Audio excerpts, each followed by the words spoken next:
Olá, pessoal! Vamos dar início a mais um episódio do podcast Legalmente Falando. Eu sou Sofia. E eu sou Caroline. Somos alunas da Universidade Estadual de Alagoas, aqui no campus Arapiraca. E hoje teremos o prazer de entrevistar o Dr. Hugo Almeida, com 10 anos de carreira, advogado, gestor do escritório da advocacia, Hugo Almeida Advogados, e foi aluno da primeira turma da UNEAL. Rapaz, primeiro, que honra, meninas, estar aqui com vocês. Eu sempre digo, o Carol ligou, como é que tá a agenda? Eu digo, para a UNEAL, a gente está sempre disponível porque, de fato, passa uma história, passam memórias e vocês estão fazendo história também. Então, a gente marcou a história lá atrás. Então, já queria agradecer a você, Sofia, você, Carol, mandar um abraço para a professora Marine, professor Tiago, toda a coordenação e diretoria da UNEAL, dizer que é muito bom papear sobre a advocacia, sobre os desafios de advocacia, vocês que logo estarão aí do lado de cá, sendo protagonista da vida profissional de vocês. Então, compartilhar um pouquinho dessa trajetória, dos erros, dos acertos, tenho certeza que é muito gratificante. Tenho certeza, foram mais erros do que acertos.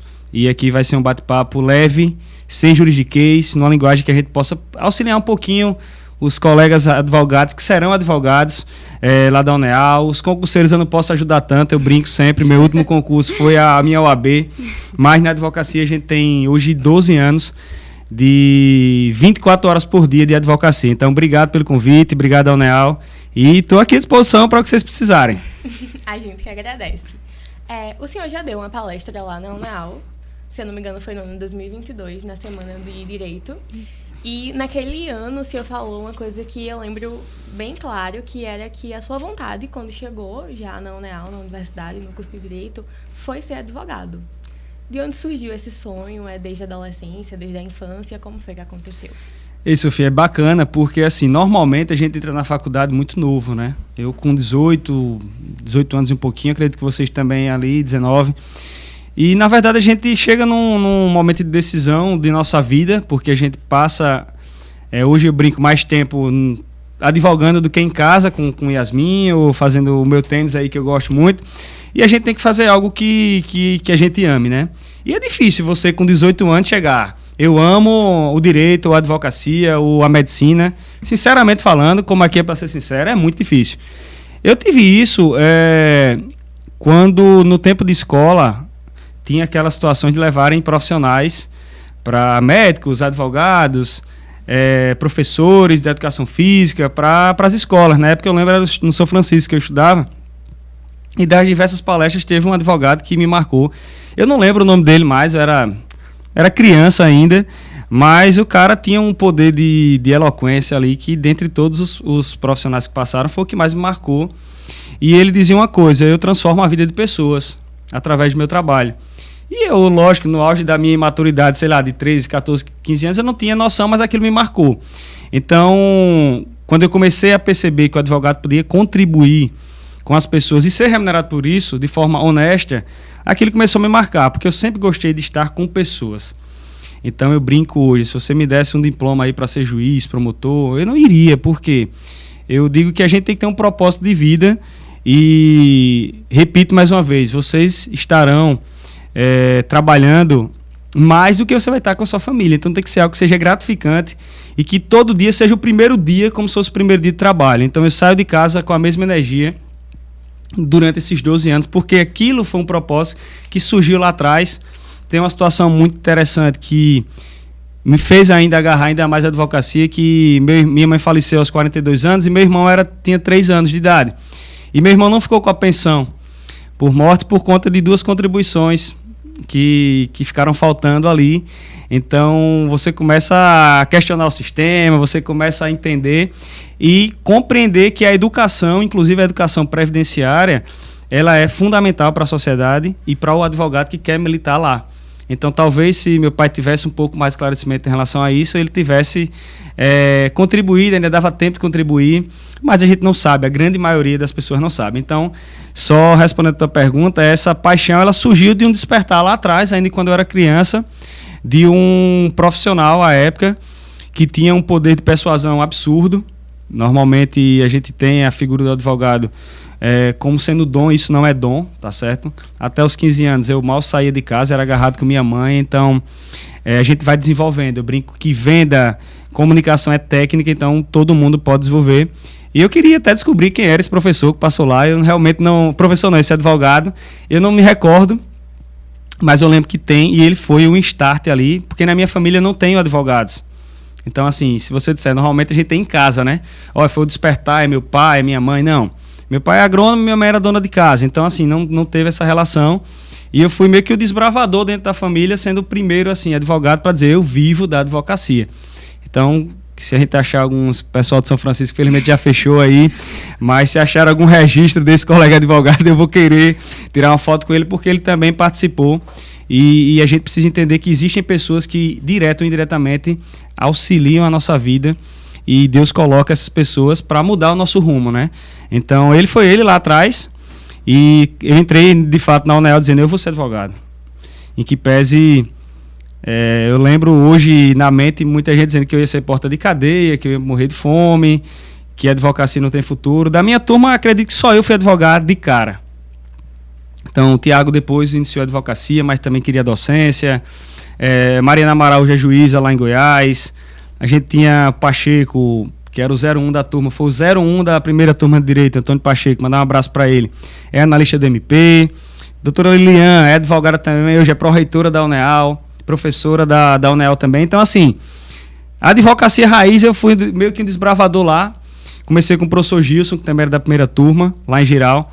Mas sempre vocês terão e vocês deverão ter alguém como espelho. Então, eu tenho algumas pessoas como espelho na advocacia. É preciso você ter isso, para você olhar e mapear aquilo ali. E não é inveja, isso não é inveja, de forma alguma. Eu acho que conhecimento a gente tem que transbordar, porque vem em dobro pra gente. Então eu tenho essa cultura no escritório Carol passou por lá, do estagiário ao Dr. Murilo, que é o advogado mais antigo, a conversa é a mesma, a linhagem é a mesma, e o que a gente puder contribuir, a gente vai. Então, só finalizando, e advogado fala muito, pode me cortar aí, viu? Foi esse start ainda no tempo de escola que me fez admirar, porque veja, tudo eu brinco na vida que é venda. Quando Carol vai para um estágio, quando você foi para o estágio, vocês estão se vendendo ali numa entrevista. Quando você vai fazer um atendimento, você está se vendendo.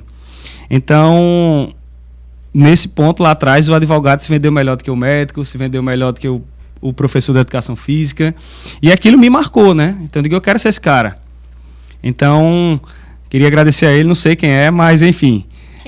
quem sabe ele não aparece aí, assiste aí, comenta embaixo quem era que palestrou, na verdade, lá no São Francisco, isso tem muito tempo. Eu tenho certeza que durante a sua carreira tiveram diversos desafios e diversas conquistas. O senhor poderia citar um desafio e uma conquista que o senhor teve que marcou? Porque assim, o senhor começou lá atrás, em Giral, em um escritório lá em Giral, no interior de Alagoas, né? Interior do interior, né? Eu brinco que nós estamos no estado mais pobre, entre os mais pobres do país. Infelizmente, né? Alagoas é um estado encantador. Eu sou apaixonado, eu sou barrista, arapiaquense raiz, torcedor do Asa. Inclusive, quando a gente vai para as palestras, aí pedem aqueles currículos, eu boto só duas coisinhas aí, advogado e apaixonado pelo Asa e ponto final. Alvinegro. Então, em relação a desafios, o maior da minha vida, fica até redundante, foi a morte da minha mãe ainda no período de faculdade.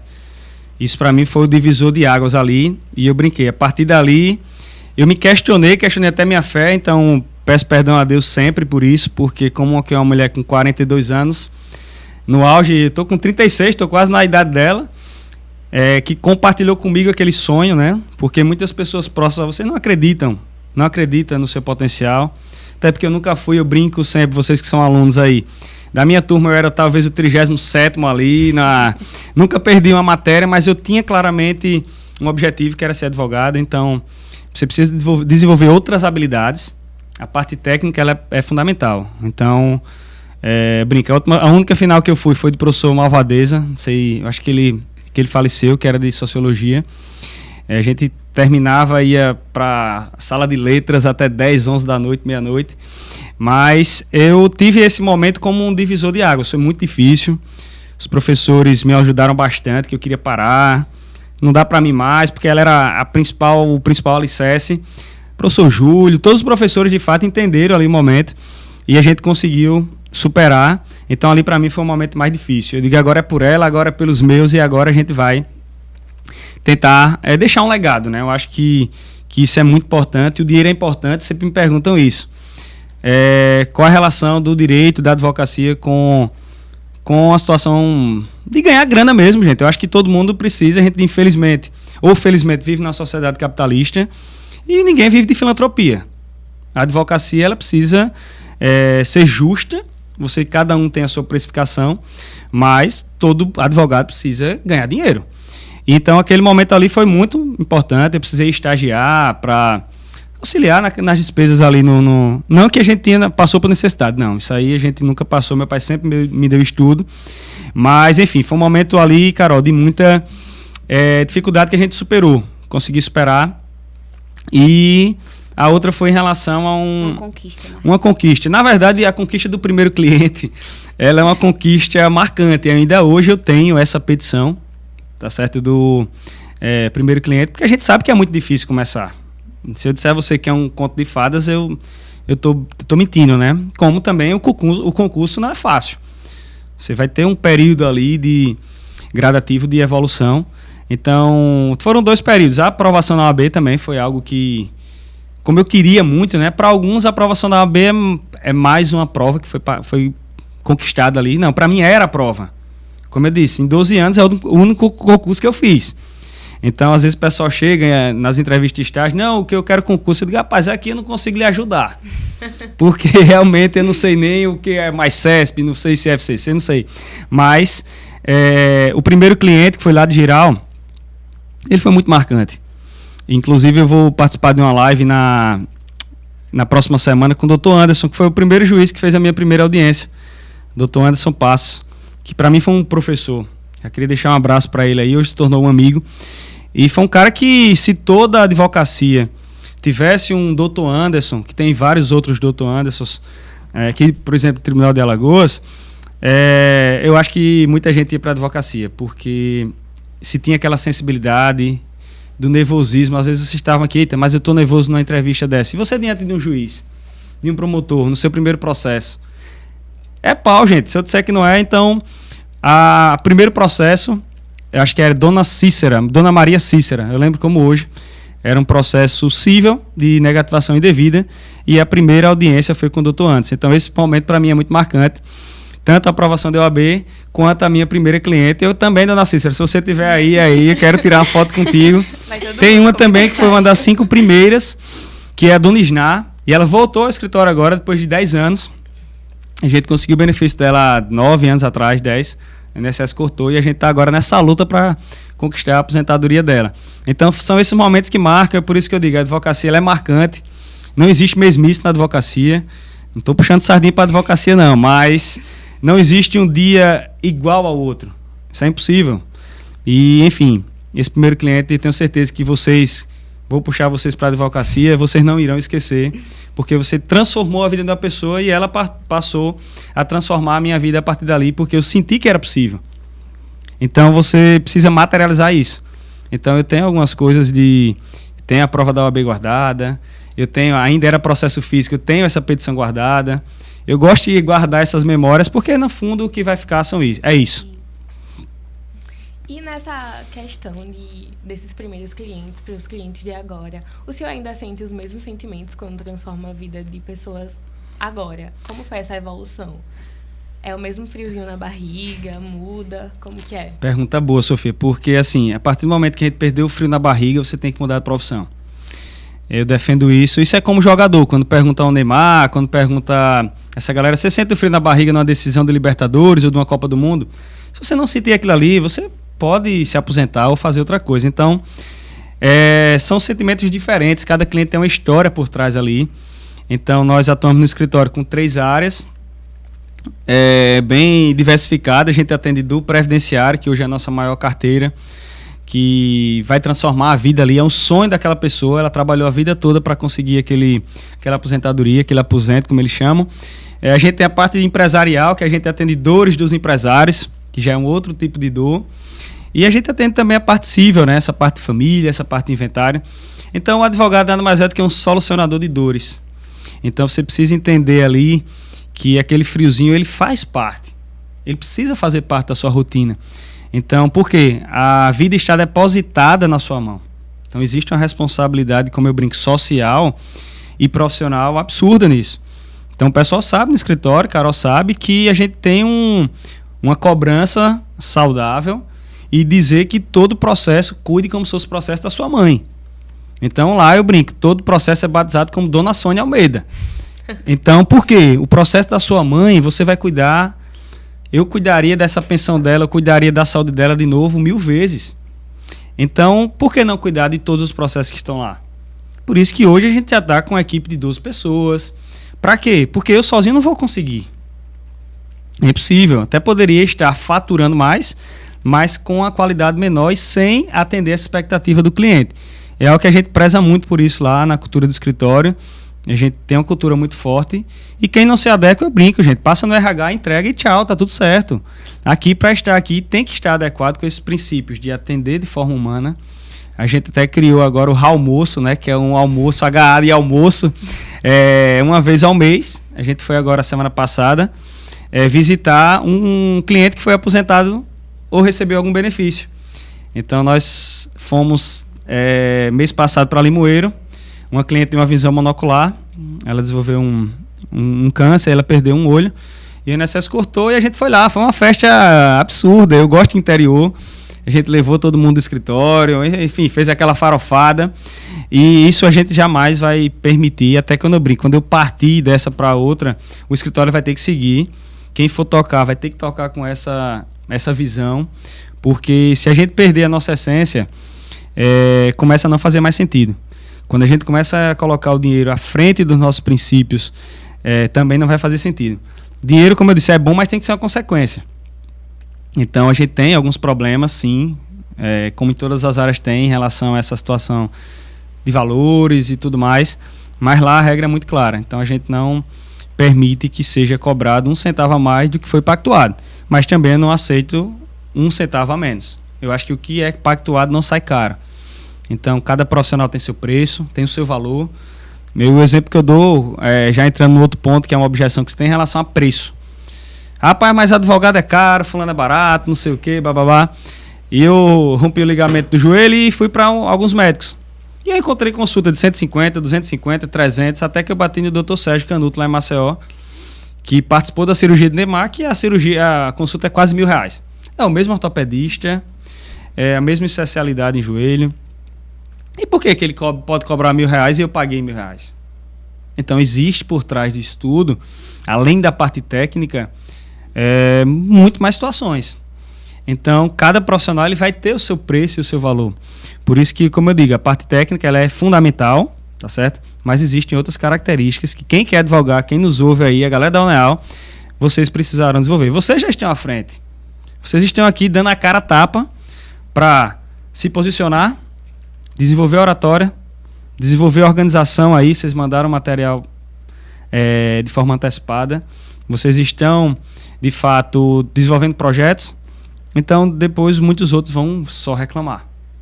Hoje nós temos um mercado bem cheio, com 1.500.000 advogados aproximadamente no país, só em Arapiraca mais de 1.500, Arapiraca e região. Tem espaço? Tem espaço demais. Hoje a gente não consegue dar conta desse Brasil. O Brasil é um país continental, então a gente não consegue dar conta e tem muito espaço ainda. Mas, enfim, vão me cortando aí, gente, porque eu falo muito e, enfim, esses fatos me marcaram realmente bastante, Sofia. O estágio ele é muito importante assim, para o estudante. E o escritório do senhor dá essa oportunidade. Como é dar oportunidade para os estudantes e mentorar, né, eles durante esse processo? E se o senhor chegou a fazer estágio em um escritório da advocacia? Rapaz, falar de estágio para mim também é um ponto fraco, porque todo mundo diz que eu estou indo no caminho errado. Eu discordo e eu vi algumas palestras recentes dizendo que estágio é uma mão de obra barata. Eu brinco que... eu vou dar o exemplo do escritório aqui em relação a estágio. Nós temos hoje 5 estagiários no escritório. Nós temos um plano de cargos para o estagiário. A gente sabe que é difícil, gente, concorrer com o SMAL, concorrer com Justiça Federal, porque vocês estão no momento que vocês querem descobrir outras coisas. Então, por mais que eu diga, gente, se vocês querem advogar, o lugar é aqui, não é lá, mas eu também já estive na idade de vocês. Então, eu já queria dizer, agora eu sou estagiário do juiz, eu queria dizer isso. E lá na frente a gente vai quebrar a cara, não vai dar certo, enfim, a gente vai errar e acertar. Então, hoje, muitos colegas hoje não têm essa formatação de estágio. Porque o estágio leva um tempo para maturar, o estagiário. Todo mundo chega verdinho, e a gente abriu o estágio agora a partir do segundo período. Camille lá da UNEAL é do segundo período, se não me engano, está no terceiro agora. Então leva um tempo para maturar, e normalmente quando a gente matura, o estagiário sai. Então a gente prepara o estagiário para ir para um outro estágio. Para mim, se eu contribuir com a vida dele, eu já estou, como eu digo, lógico, a empresa tem que estar naqueles planos iniciais, sim. Mas se eu consigo transformar a vida de uma pessoa, para mim também já valeu a pena. Então não é só grana. Então hoje a gente tentou, para tentar segurar um pouco mais os estagiários, a gente mudou a logística, a gente agora recebe estagiários a partir do segundo período, dando oportunidade também a quem não tem, porque os estágios da SMAL acho que começam a partir do quinto período. E então a gente consegue ter uma longevidade um pouco maior. A gente começa ali, quem está no começo da faculdade, com sangue nos olhos, querendo uma oportunidade. Eu brinco que lá a gente não tem estágio voluntário. Muitos ligam, perguntam, porque eu acho que tem que ter comprometimento.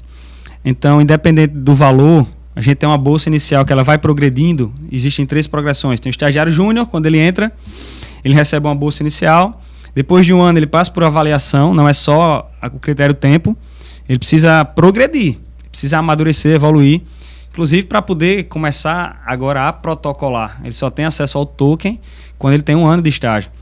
E avaliações, por exemplo, entre o time da gente, senta eu, o doutor Murilo, como é? Um exemplo, Carol avançou aqui, como é que está essa questão de liderança? Carol já começou a se desenvolver, ainda está totalmente vinculada ao advogado, a gente vai trabalhando isso, tentando, de fato, reter o estagiário mais tempo, claro, se é um investimento que o escritório faz, a gente tenta reter um pouco mais e progredindo também a bolsa.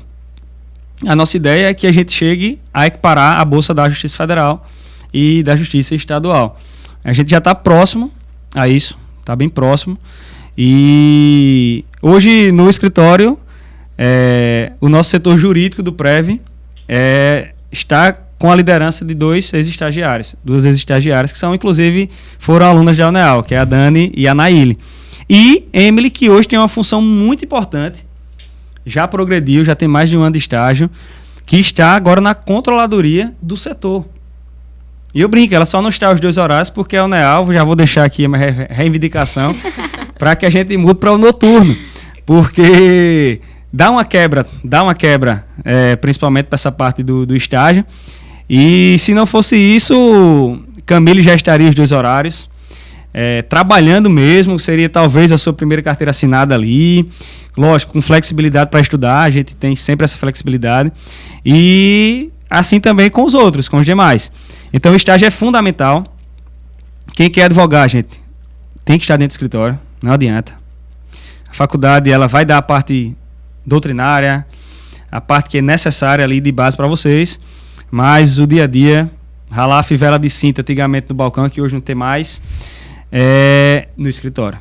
Então, vocês que nos acompanham aí, a galera da UNEAL principalmente, quem quiser advogar precisa passar por um estágio em algum escritório de advocacia, porque vai muito além da parte técnica. Carol viu lá como é que funciona, enfim, foi para palestra com a gente empresa, faz parecer, como é que protocola, como é que faz isso aqui, como é que cobra honorário, então a gente não esconde nada. Então eu sou defensor do estágio, eu brinco que o estagiário, ele recebe para aprender. Muitas vezes, na porta que eu bati, perguntando se eu estagiei sim. Eu tive uma decisão muito difícil, que eu era estagiário do Dr. João Luiz, que é desembargador hoje, no Juizado da Infância. Hoje, eu acho que o magistrado Dr. Alberto. E Dr. João, na época, ele seria o próximo desembargador por antiguidade. E eu tinha uma relação de muita confiança com ele tem uma relação de muita confiança comigo. Eu já tinha 1 ano de estágio. E só que eu disse, eu vou advogar. E tinha a possibilidade de eu ir talvez para o tribunal enquanto assessor dele. E veja, você saindo aí de uma faculdade para ser assessor de um tribunal de justiça, lá em Maceió, é uma proposta talvez tentadora. Não chegou a ter proposta porque eu saí antes, mas aquilo era meio que natural. Ele disse, Hugo, por que você vai? Você vai sair daqui, você ainda tem um ano de estágio ainda. E indiretamente dizia, olha, eu vou ser desembargador e eu preciso de pessoas de confiança. Eu disse, doutor João, eu tenho um propósito que é ser advogado. Aqui eu já aprendi. Já faço sentença de adoção, de guarda. Já conheci todo mundo no fórum. E eu vou precisar tomar essa decisão difícil. Não é à toa que o próximo estagiário foi o Naiga, um amigo meu, mandar até um abraço para ele. Foi chefe de gabinete do Dr. João até agora, recente. Então ele me sucedeu lá, enquanto estagiário. Foi com o Dr. João pro tribunal e ficou, acho que, 8 anos como chefe de gabinete do Dr. João lá no tribunal. Então é o que eu digo, vocês precisam ter um propósito, vocês precisam acreditar e seguir. Porque as tentações, elas vão vir. Era uma tentação, poxa, eu ia sair para ganhar 0 e poderia ganhar, sei lá, não sei quanto é que ganha um assessor, mas para quem está começando seria algo, mas eu não estaria aqui hoje. Seria algo que já começaria de boa, né? Mas hoje eu não estaria aqui. Então, é preciso na vida tomar decisões difíceis. Vocês já estão na hora de começar a idealizar para tomar essas decisões, porque quando a gente atira para muitas frentes, a nossa energia ela é dissipada. E aí a gente não consegue aproveitar as oportunidades que aparecem. Então eu digo sempre, chega uma hora que vocês precisam tomar uma decisão difícil. Eu tive a sorte de tomar lá atrás já, então quando chega um negócio desse eu tava blindado, né? Como é aquela história, eu tava blindado, só nem vem com isso aqui, doutor João, não, nem venha pra cá. E enfim, terminou que depois eu conto essa história também da minha saída lá do juizado, mas é isso, gente. Então fica aí o conselho, né, para você, estudante, quando tiver a oportunidade de estagiar, porque você aprende a ter compromisso, responsabilidade, comece a entender o mercado de trabalho. E que é completamente diferente da faculdade, né? E entrando também nessa linha, continuando, na verdade, nessa linha de estágio, o senhor promove muitos eventos, né? Aqui na cidade, inclusive no seu escritório, e integra os estagiários dentro desses eventos. Na área previdenciária, o último que teve aqui na cidade foi o COFPREV, né? Sim. E aí, como foi que surgiu a ideia e entrou os estagiários junto, como foi? Rapaz, todo dia me chama de doido, maluco, até minha esposa de vez em quando diz, tu é doido. Isso, rapaz, deu certo, do casal de doido, né? Porque... Mas assim, no bom sentido, né? Tudo que a gente faz diferente, as pessoas muitas vezes julgam. Então, vocês estejam preparados para julgamento. Agora que eu estou mais na internet, né? O blogueirinho, agora o Não Advoga Mais. Influência e tal. Então, como eu disse, se você tem o propósito, irmão, isso nada me atinge. Eu até tiro onda com isso, né? Brinco. E como é que surgiu isso? Eu dei aula há muito tempo em faculdade. Acho que a galera da UNEAL, até dei aula na UNEAL, 6 meses de processo penal, como professor convidado. Na época, não vou lembrar, acho que foi o professor Prato ainda, está aposentado, vocês não pegaram ainda, vocês estão muito jovens. E estava um déficit muito grande de professores na época e não lembro o coordenador, se era o Júlio, enfim. Rapaz, Hugo, você não quer não vir dar aula na UNEAL como professor voluntário? Rapaz, vou na hora. Então eu participei. Acho que fui até homenageado lá nessa turma, acho que era a turma do Tenente Jesus, que hoje que é capitão, lá, comandante também lá em Palmeira, era a turma dele. E então eu sempre fui movido a desafios. Eu dei aula no Cesama, antigo Cesama, com 24 anos de processo penal. Eu comecei no penal, né? Depois a minha paixão foi mudando e às vezes paixão passa, né? E a gente vai migrando, a vida tem disso. Então eu sempre gostei dessa parte, que é de educação. Fui para o mestrado, muitos não sabem, eu larguei o mestrado qualificado já. Eu qualifiquei o mestrado. E acho que nunca acontece essa história aqui, né? Porque me chamam de doido, vamos confirmar agora, né? Então, eu fiz mestrado em Direitos Humanos, lá em Sergipe. Eu qualifiquei, mas não defendi. E as me disse, meu amigo, você não tem juízo. 2 anos que você está lá, viajando toda sexta-feira, voltando de madrugada. Apertado, porque era particular, PES era um mestrado muito bom. Lá acho que tem aquele nível 5, eu acho, eu não sei como é que chama aquela questão da pontuação, era bem qualificado lá o mestrado. Mas era porque eu tinha o propósito de dar aula numa das faculdades aqui de Arapiraca e o coordenador me disse uma vez: Hugo, você só entra se você tiver mestrado. E eu fui fazer essa prova de mestrado, essa história é interessante. Não deixa eu perder o filme da meada não, viu? Yasmin queria dar aula também em faculdade e disseram pra gente que a gente só daria aula se tivesse mestrado. E aí ela disse: vamos escrever numa prova lá em Sergipe, em Direitos Humanos. Eu advogava no penal, fazia relação ali, eu digo, vamos fazer. Mas eu já não estou mais lá, né? Já saí. Não... E o que foi que eu fiz? Eram 3 livros para uma prova aberta. E eu disse: Yasmin, eu não estou com tempo não de ler esses livros não. E escritório, começando e tal. Aí Yasmin é muito organizada. Estudando, ela faz resumo, né? Então ela pegou, fez resumo dos livros e eu fui estudando na viagem para Aracaju, né? E chego lá, a gente faz a prova. Yasmin estudou, leu o livro tudo, mas estava muito nervosa, porque ela queria muito aquilo ali. E eu fui, assim, sinceramente, porque eu vou fazer a nossa que a gente vai junto. Mas não era, naquele momento, algo que eu queria, assim, mestrado. Fora, né? Então, sabia que ia ser bem puxado e tal. Não estava na vibe, não estava na vibe. E aí eu brinquei. Na época, a gente precisa conhecer as pessoas. Então, eu fui estudar a banca. Se eu estou no mestrado de Direitos Humanos, que claramente tem uma visão política mais de esquerda, que no ano eleitoral, que era um ano de eleição, tá aqui casseado, né?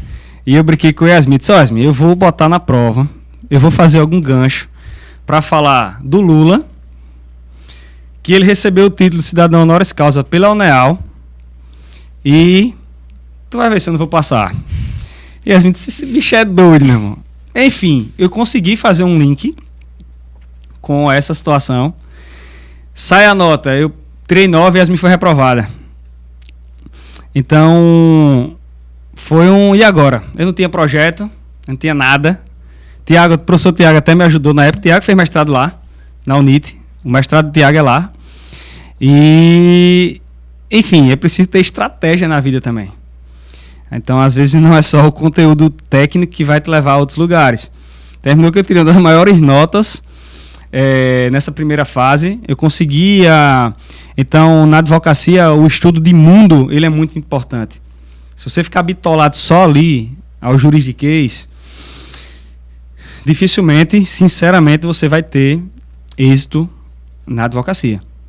Isso é pré-requisito, eu repito. Mas precisa muito mais coisa. Então, o concurseiro normalmente ele vai ter uma visão só daquilo ali. Ele não consegue enxergar o mundo ao redor. E aí eu já tinha essa visão, consegui concatenar as ideias. Enfim, uma semana depois eu tenho que entregar um projeto. Falei sobre direito médico, não tinha nada escrito, tomei uma sarrafada lá na banca, fui verdadeiro também. As professoras, a professora Gabriela, que é coordenadora, estava lá, a professora Graziella, que é uma das maiores referências aqui do Nordeste em relação à violência doméstica também, inclusive. Toda essa galerinha na banca, e eu fui lá de cara lisa, né? Com o meu projetinho feito 3 dias antes.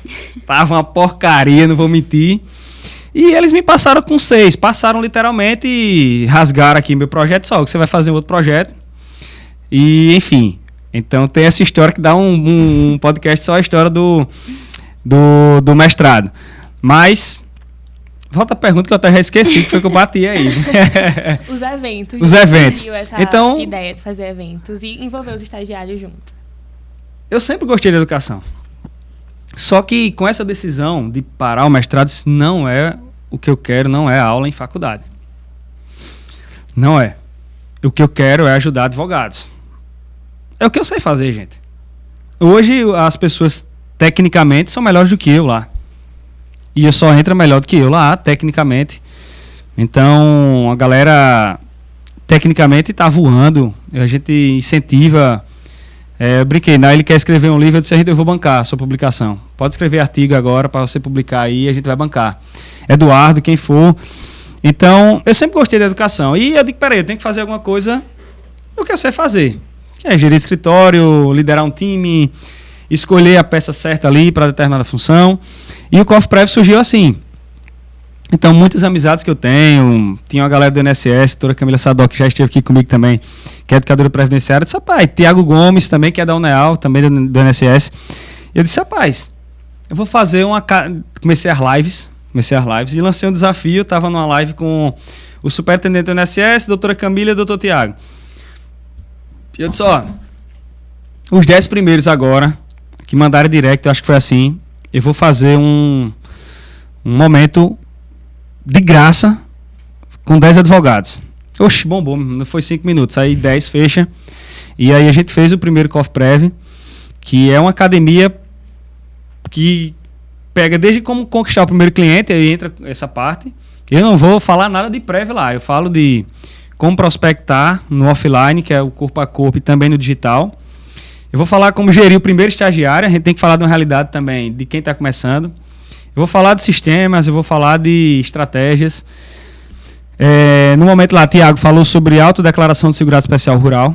Tudo de autodeclaração, que o INSS não nos escute, mas normalmente o que é que o INSS entende como prova, como não entende, se deve ou não ter uma petição no processo administrativo previdenciário, enfim. E agora a gente avançou com esse projeto. A gente vai lançar a sala 2 agora mais robusto ainda, com inclusive a participação do professor Cleiton, né, que é juiz, trazendo toda essa parte previdenciária judicial, falando muito também sobre o storytelling, que ele fala muito, essa questão das audiências aí, todo mundo acho que assiste o Dr. Cleiton. E também vai ter a participação do Dr. Tiago Arnes, que já foi gerente da INSS, tem 14 anos de experiência com rural. E eu falando um pouquinho aí de prospecção para a galera, né? Então a gente já estamos organizando, a gente já tem um grupo, inclusive, quem for previdenciarista aí, já tem quase 200 pessoas, 200 advogados, que todo dia a gente joga informações sobre isso. Então, surgiu o COFPREV, agora a gente vai fazer, na verdade era COFPREV, agora a gente criou a Academia COFPREV. É uma academia mesmo, que a gente pega na mão ali, desde quando você está saindo da faculdade, até as dúvidas em audiência, a toda essa parte administrativa. Daí já surgiu o H Connection, que foi o maior evento aqui de advogados de Arapiraca, né? A gente conseguiu reunir 300 advogados. Um evento que começou com um desafio, quando eu bati na porta de um colega advogado e ele disse, eu duvido você botar 30 pessoas. E eu disse, não, beleza, toma uma cortesia aí para você, meu irmão. Você está convidado, se quiser aparecer lá, você vai ser talvez o 22º. E aquilo, nós somos movidos a desafios. E aí eu comecei no Taverna, esse evento seria no Taverna, porque eu fiquei com medo de espaço. Digo, rapaz, eu estou recebendo o sócio do Nelson Williams, o André Pesquisa, que fechou 1.000 contratos agora até junho, faturou 4 milhões de reais no primeiro semestre, no escritório do cara, e eu não botar 30 pessoas, meu irmão. Meu Deus do céu. Aí eu disse, mas a gente vai fazer. Então começamos lá, de lá fomos para a ABB, da ABB a gente foi para o Espaço René. Terminou que a gente conseguiu fazer esse evento para 300 pessoas.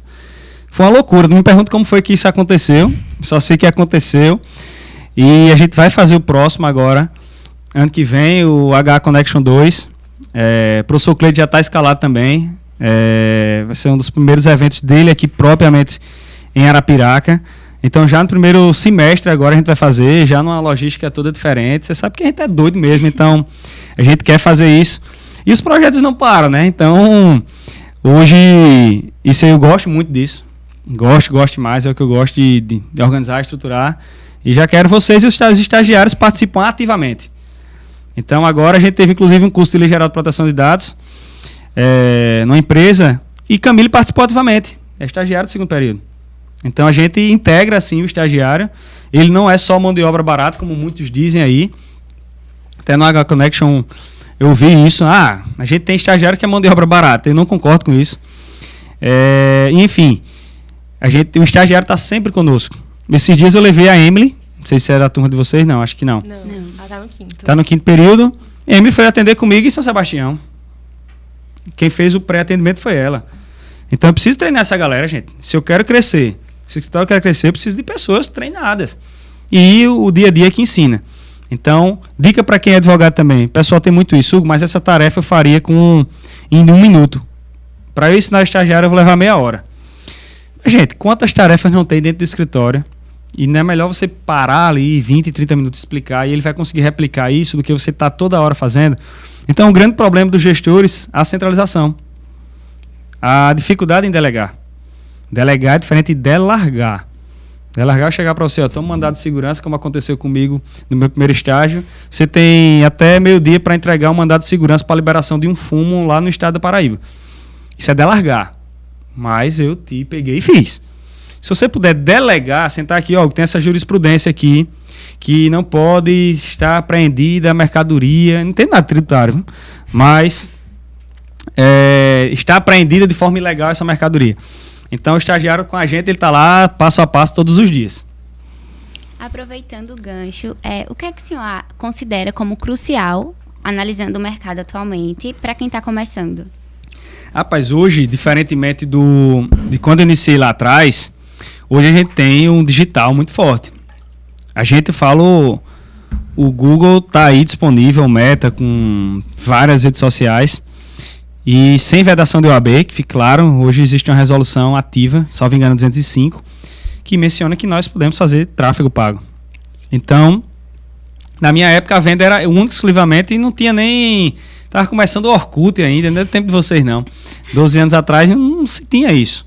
Então era corpo a corpo. Era ir para sindicato, era ir fazer palestra no sítio. Não que a gente não faça, gente, isso não exclui. A gente vai lançar a sopa agora, uma vez no mês a gente vai fazer uma sopa aí, em determinadas comunidades. É momento também de levar a informação previdenciária e também, claro, você está deixando sua marca ali. Sim. Então a gente tem sempre esse movimento do offline, mas hoje, começando hoje, gente, já começar no digital. Então, hoje você tem uma possibilidade de vender para o Brasil. Hoje você tem a possibilidade de escalar o seu negócio de forma muito mais rápida. E não precisa de tanto investimento. Veja, você estruturar um escritório físico, ele é muito mais caro. Ele é caro. Antigamente me dizia que era eu pegar um birô desse, alugar uma sala, um ar-condicionado, uma cadeira bonita que eu teria cliente. Isso nunca existiu. Talvez lá atrás, quando era Piraca, tinha 4 advogados. Há 30, 40 anos atrás, sim. Você ia buscar, só tinha 4. Agora, nesse universo com 1 milhão de advogados, com 1.500, você tem que estar no digital. Não é que você vai excluir, como eu digo, o offline. O pessoal fala muito disso. Estou no digital, eu vou esquecer o corpo a corpo. Não. Na verdade, são 2 canais de prospecção. Então, hoje, eu começaria me posicionando no digital. Hoje, o subnicho ele é muito importante. Hoje, nós temos pessoas especialistas só em BPC Loas, por exemplo. É mais fácil de você conectar com aquelas pessoas. Hoje tem gente, por exemplo, nessa sala secreta que eu estive em Curitiba, tem um cara que só atua com divórcios complexos de mulheres que foram vítimas de violência. Cara, eu olhava assim, subnicho, esse cara, o cara tá bombando. O cara tá bombando. E ele só atende o que a gente chama de high ticket. Ele só atende juíza, promotora, delegada, gente com poder aquisitivo alto. Então, você também direcionar o seu público-alvo ali é fundamental. Se você usar o meu Instagram hoje, é advogado de negócio, gestor de escritório. Eu não me posiciono ali como advogado previdenciarista, como advogado empresarial. O advogado empresarial é melhor do que eu. O doutor Murilo está lá como o melhor contratualista que eu conheço. No Prev, as meninas estão lá e são melhores do que eu. Então, é importante muito essa posição de vocês, como é que vocês irão se posicionar na internet. E, lógico, vocês começar já com o subnicho é um pouco difícil. Mas começa pelo menos se posicionando como previdenciarista, como civilista, e já vai migrando para o subnicho. Já vai migrando. Então, hoje uma coisa eu estou falando aqui só de visão monocular. Eu sou especialista em benefícios de BPC Loas para quem tem visão monocular. Veja, eu já me conecto ali com esse público. Então, é diferente. Sim. E, para fechar, né, como que o senhor enxerga o Hugo lá, de 18 anos, depois 22, né? Recém-formado. Sim, 22, sim. 23 anos. Para o Hugo de hoje em dia, de 36. Quais são as principais diferenças aí entre eles? Era para ter sido com 22, a gente pegou um ano de greve lá, a gente saiu com 23 e um pouquinho. Vocês pegaram greve, não? Não, graças a Deus. Eu brinco que, na verdade, eu saí com quase, foi um ano de greve. Então a gente se formou quase em medicina lá, porque foi duro. Mas lógico, a gente vai amadurecendo com o tempo. Então, queira ou não queira, a gente entra muito imaturo na faculdade. os professores não me escutem mais, mas de vez em quando eu estava jogando vôlei lá na BB, um futevôleizinho durante a aula, que a galera não escute. Mas nunca deixei de cumprir ali as minhas responsabilidades, né? Tudo era estratégico. Não é à toa que hoje o Geraldo, que é o porteiro da BB, é meu cliente. Eu fiz relações no dia que tinha uma aula que eu saí um pouquinho mais cedo. Na verdade, não é que eu matei a aula toda, não. Viu? Eu saí um pouquinho mais cedo para fazer network, né? Então eu fui jogar um futevôleizinho. Responder a chamada para não receber falta. Assisti a aula ali, mas saía meia horinha antes para ir fazer o network. Então, eu sempre tive essa característica. E o Hugo, de 18 anos, era um cara sonhador. Acho que você não pode deixar de ser sonhador, ainda hoje eu sou. Se a gente não tiver sonhos para a gente nutrir, não faz sentido a gente estar aqui ou ter essa disposição para ir para o escritório todos os dias, né? Então, você olha lá para trás, era um moleque novo, ainda estou magro, mas minha irmã, você imagina o que era numa realidade totalmente diferente da Uneal de hoje. E agora, quando eu completei 10 anos, eu fui lá gravar alguns vídeos, passa aquela nostalgia, então tá tudo diferente. Tudo tá mais bonita, tá. Você tá tudo com ar-condicionado, a gente era no calorzão, camiseta regata, não tem o que fazer. E a gente percebe que a maturidade, ela vai sendo adquirida com o tempo. Então, a gente comete muito erro lá atrás, de forma inicial, mas que esses erros, eles ajudam no nosso crescimento, nosso amadurecimento. Então, não tenha medo de errar. O que eu não admito lá no escritório é errar a mesma coisa. Então, o Carol sabe, eu digo, olha, se você errou isso aqui, tá tudo certo, vamos corrigir. Agora erra outra coisa. Vai errar outra coisa. Então, é algo que eu tenho isso como princípio de vida desde o tempo de Uneal. Então, olhar para trás agora, 12 anos, saindo de lá, daquela primeira turma, daquela colação de grau, entrei na comissão de formatura na semana, porque a galera lá não gostava muito de festa e tal. Eu disse, peraí, vamos animar esse negócio aqui.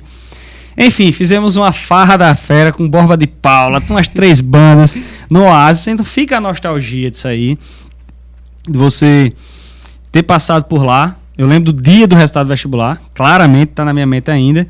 Então o Hugo de 18 e o Hugo agora de 36 é diferente, né? Claro. Mas sendo aquele eterno sonhador, sempre sonhei em viver da advocacia. Todos os sonhos que eu realizei hoje, inclusive de conhecer a Neve, foi através de advocacia. Então você precisa ter sonhos, gente, você precisa acreditar naquilo ali. Tudo que eu tenho hoje é da advocacia. Então o pouco que eu tenho hoje, porque assim, eu tenho algumas coisas, alguns princípios que estão, eu brinco, na palma da minha mão, né? Que é questão da fé, independente de religião, questão de família, amigos, saúde e trabalho. Então eu sempre tenho isso comigo e o dinheiro é consequência. Então, lógico, eu cometi alguns erros lá atrás, que a gente vai corrigindo com o tempo. Você precisa também ter cuidado com as pessoas que você anda, né? Porque, de certa forma, nós somos ali, aquele meio ali. Então, você que vai advogar, você precisa estar com pessoas que tenham um trajeto que você quer trilhar. Porque, senão, às vezes, a gente acaba contaminado por determinadas situações. Então é diferente, o Hugo com 35 agora, né? Do 18 que quando entrou lá, com 23 anos que saiu, mas sempre um eterno aprendiz. Eu acho que isso a gente não vai... o comodismo para mim ele não está no meu vocabulário, e é bom relembrar, faz parte, né? Os erros, os acertos, e hoje errando outras coisas. Sim. E se o senhor pudesse aconselhar esse Hugo de 18 anos, assim, entrando na faculdade, o que é que o senhor falaria para ele? Rapaz, joga mais futevôlei. Gente, o segredo, eu brinco sempre, eu não me arrependo de nada do que eu fiz. Nada.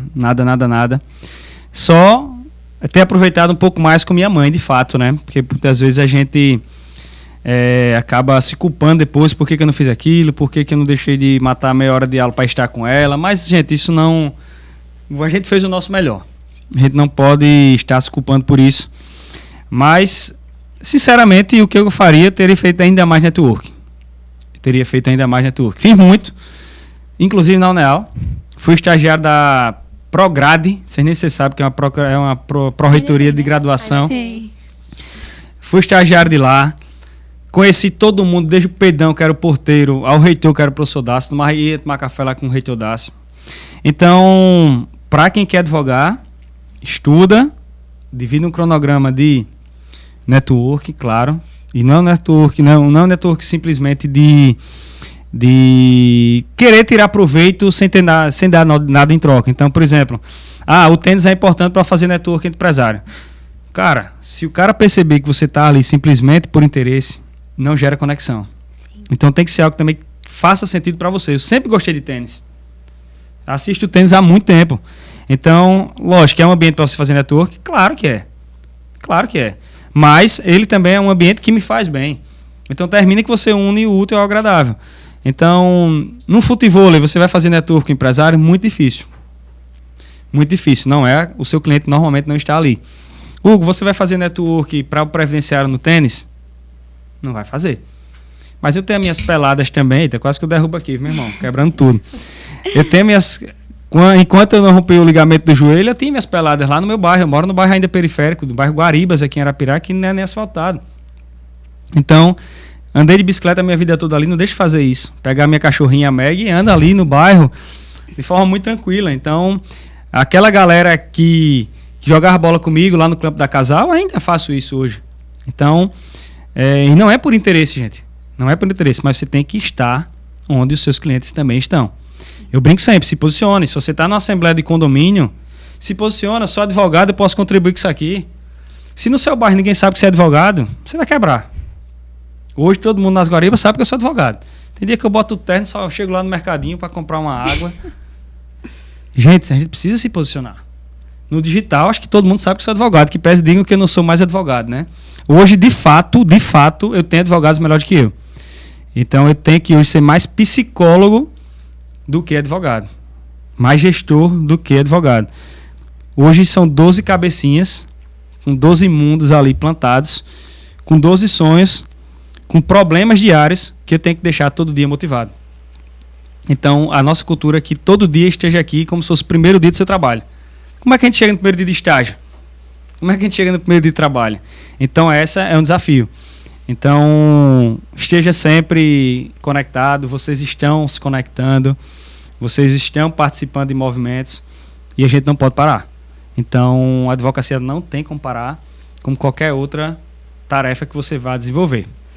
Nos encaminhando para o fim do episódio, eu gostaria de agradecer ao senhor a presença aqui por compartilhar conosco a sua experiência, conselhos, que assim é de extrema importância. E deixo aqui também expressa a minha admiração pelo senhor. Obrigado, cara. Fui sua estagiária, né? Foi o meu primeiro estágio, então sou bem suspeita a falar. E eu vou falar, tem mais um minutinho aí, não? Eu vou falar só dessa situação de Carol aqui. Como é que Carol chegou no escritório? Acho que Carol vai lembrar. Eu fui fazer uma palestra lá na Uneal. Eu não lembro o tema, eu sou péssimo, gente. Se vocês me perguntaram o que aconteceu ontem, eu não vou lembrar. Viu?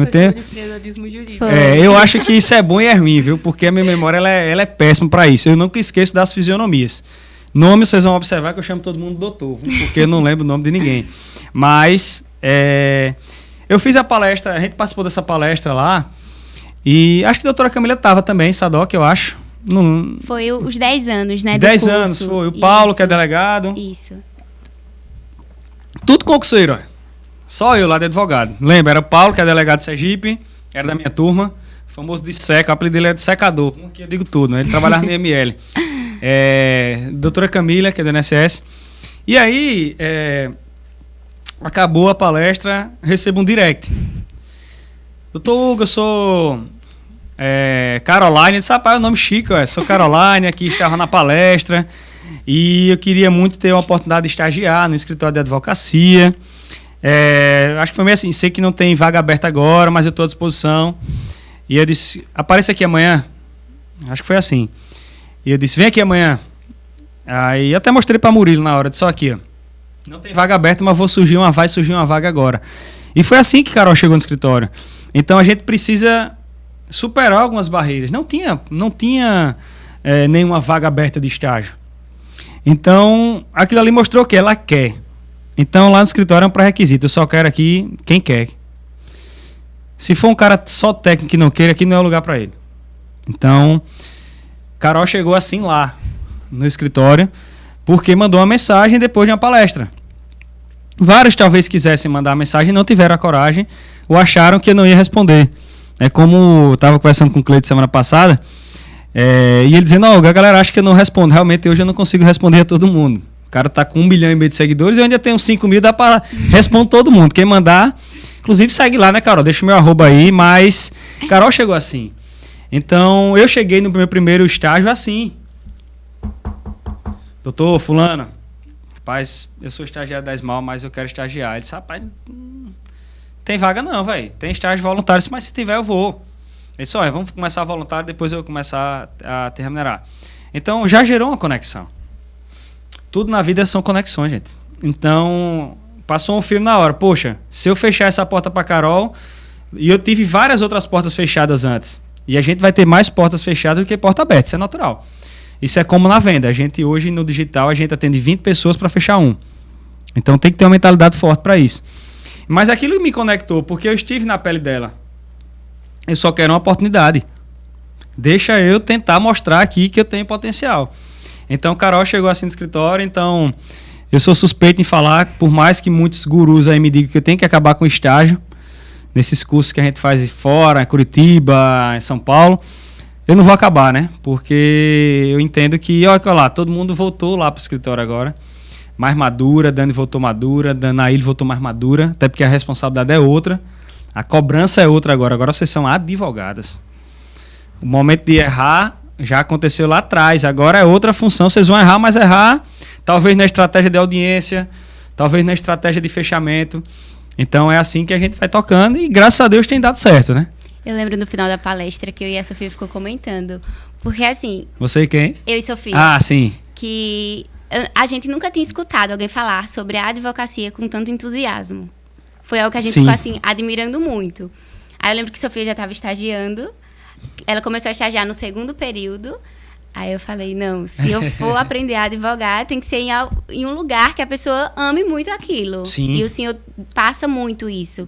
Por isso que quando eu mandei o áudio para o senhor dizendo assim, olha, vamos participar do podcast, porque se for para falar de advocacia, eu não conheço outra pessoa que fale tão bem sobre. E assim, às vezes soa estranho, né? Porque quando a gente... Hoje eu diminui alguns lugares que eu ando, porque a energia, ela faz parte da nossa vida. Eu sou um cara bem para cima mesmo. E onde eu chego, às vezes em roda, é só... porque a advocacia não presta, porque eu estou passando fome na advocacia. E às vezes a gente vai tentar dar algum conselho e se a pessoa perguntar, se a pessoa também não quiser, eu digo, não, mas vai esperar e tal, tudo certo. Mas o cara não aplica, velho. Existe uma diferença de quem vai ter sucesso no concurso, na advocacia, na medicina, que também não está fácil agora, viu? Sim. Hoje o número de médicos está absurdamente grande. É a aplicação, a aplicabilidade. Então, poxa, eu estou dizendo ao cara que o digital é possível. No primeiro mês eu fechei nenhum contrato. 0 contratos. Eu comecei efetivamente no digital agora com força esse ano. Então, eu podia ter desistido ali. Porque eu investi dinheiro, contratei uma pessoa e não andava. E eu disse, espera aí, eu tenho que entender. Fui atrás de outras pessoas que já têm o resultado, na minha humildade, pessoas às vezes com 3 anos de advocacia que tem uma advocacia digital melhor do que a minha, maior. Cara, velho, tô precisando disso aqui, meu irmão. É social, mas meu irmão, eu que lhe sigo, sim, meu amigo, mas aqui nesse ponto eu preciso evoluir. Então eu preciso ter primeiro humildade. E às vezes a sandália da humildade na advocacia e na medicina e em outras áreas, ela fica um pouco distante. Então não tem crescimento sem humildade. Eu não sei tudo, pelo contrário, eu sei pouco. E a gente tem que estar perto de pessoas que querem contribuir também. Então hoje eu compartilho a minha vida profissional com poucas pessoas. Porque a partir do momento que você vai para um digital, gera uma energia, você percebe, tá entendendo? Muitas vezes eu senti energia que era gente torcendo para não dar certo o Coffee Prev, para não dar certo o H Connection. Mas, gente, mentalidade forte. Tem um propósito e a gente é movido a isso. Então eu digo, se é 30, agora a gente vai botar 300, vamos multiplicar por 10. E a gente ficou gente em pé lá. Sem vaidade, que o Carol sabe, não existe ego, não existe vaidade. Existe de fato uma paixão pela advocacia. É diferente. Então por isso que eu falo dela em todo lugar. Ontem a gente fez uma sopinha lá em casa e teve 2 colegas advogados lá com as esposas. E elas me disseram, rapaz, eu vou sair aqui porque o papo é só advocacia, falando de escritório, mas tentando auxiliar. São advogados mais jovens. E eu disse, o que eu puder aqui e aprendendo com eles também. É um cara hoje no digital que fecha sem contrato, sem Arapiraca, que ninguém sabe. No mês, no digital. Chega pro cara e diz, meu irmão, sou seu fã, cara. Qual é o problema disso? Eles, pô, eu preciso aprender isso aqui, então tá tudo certo. Então, é meio que isso. Então, a advocacia para mim é o que eu vivo 24 horas e quero até chegar ao finalzinho de vida, não quero parar nunca isso, né? E deixando sempre um legado, é o que eu digo sempre. Se um dia, quando eu partir, ninguém sabe, e depois da minha mãe, ninguém sabe. Mas o escritório não é para parar. A gente precisa deixar esse legado lá. Então, esse é o meu objetivo hoje de vida. A gente pensa também em lançar agora, em final do ano, esse domingo completou 15 anos de falecimento da minha mãe, né? E ela era a persona que eu admiro, é ela. Dizem que eu sou muito parecido com ela, né? Então, se ela estivesse viva hoje, o podcast, ela estaria aqui também, pode ter certeza. Porque ela era uma pessoa que gerava conexões absurdas. E a gente eu vou lançar um instituto em nome dela para ajudar as pessoas com câncer, né? Então, é um projeto. Esse ano não vai ter camarote. Carol foi lá no passado, a gente fez uma farra massa. Esse ano não vai ter camarote, a gente vai destinar um investimento que tem no orçamento para a confra do escritório, para a gente lançar esse projeto. Vou lançar aí, vou ver o nome ainda, como é que vai ser, mas é algo que eu tenho comigo também, porque aquilo marcou muito. Minha mãe faleceu de um câncer e a gente via as filas, a gente via a situação. Enfim, isso é a vida, gente. A gente vai contando história, a gente vai vivendo o nosso dia a dia e vai dando certo. Então, doutor Hugo, infelizmente, né, chegamos ao fim do episódio. Eu acho que a gente extrapolou aí mais de 1 hora, era 30 minutos, acho que foi mais de hora ainda, foi? Depois mandar a conta lá pro escritório. Então, doutor Hugo, gostaríamos de agradecer o senhor pela presença, por compartilhar conosco a sua experiência, os seus conselhos, assim, de extrema importância. Na verdade, eu que agradeço, Sofia, Carol, professora Marina, professor Tiago, eu tenho uma gratidão eterna ao UNEAL. Eu só estou aqui hoje por conta da UNEAL, né? Então, brinco que nós marcamos história da UNEAL, eu tenho muito isso de marco, né? Eu fiz questão de ser o primeiro a apresentar o TCC da UNEAL. Hoje eu digo, Júlio, pode registrar isso aí, eu fui o primeiro a apresentar o TCC da UNEAL. E fui os 3 primeiros a passar na OAB. Eu, Camila e Clétis, que é delegado federal hoje. Participou no podcast aqui com a gente também. Então, eu digo, eu era o 36º da turma, gente. Eu passei com 6.4 na OAB. O que é que isso mudou se eu tivesse passado com 10 ou com 6.4? 6.4 eu comemorei como se eu tivesse tirado 50. Como tivesse tirado 100. Então, vocês não têm noção do quanto eu fiquei feliz. Então, obrigado ao UNEAL, obrigado a vocês, parabéns pelo projeto. Estarei sempre à disposição. Acho que o presencial também é muito bom, que presentei o digital hoje, mas essas conexões são importantíssimas. E espero vocês na advocacia. Vocês têm muito potencial. Sofia ainda vai passar pelo escritório também, que Sofia tem muito potencial. Carol, sou suspeito e meu verbo suspeito sempre quando tem seleção e concurso interno lá, porque a imparcialidade fica difícil, né, quando a gente observa lá os currículos. Então eu deixo para o doutor Murilo, doutor John, e eles tomam a decisão de forma bem imparcial. Então também tem isso no escritório. Então obrigado a vocês e sigam lá o Instagram, todo dia estou dando dica, estou mostrando dia a dia. Então @HugoAlmeidaDV, segue lá. Diariamente a gente está falando de prospecção, de gestão, de posicionamento. Lançando projetos. Então já entre também aí, se vocês tiverem colegas advogados que estão iniciando no Prev, a gente vai lançar agora ainda esse semestre aí a Sala 2, Academia 2. A Academia vai ser a 1, mas será o segundo encontro, dessa vez com um pouquinho mais de pessoas, mais limitado também, provavelmente só serão 30 advogados, para que a gente faça algo bem diferenciado mesmo. Galera, obrigado, estou à disposição sempre. E assim a gente encerra mais um episódio do podcast Legalmente Falando.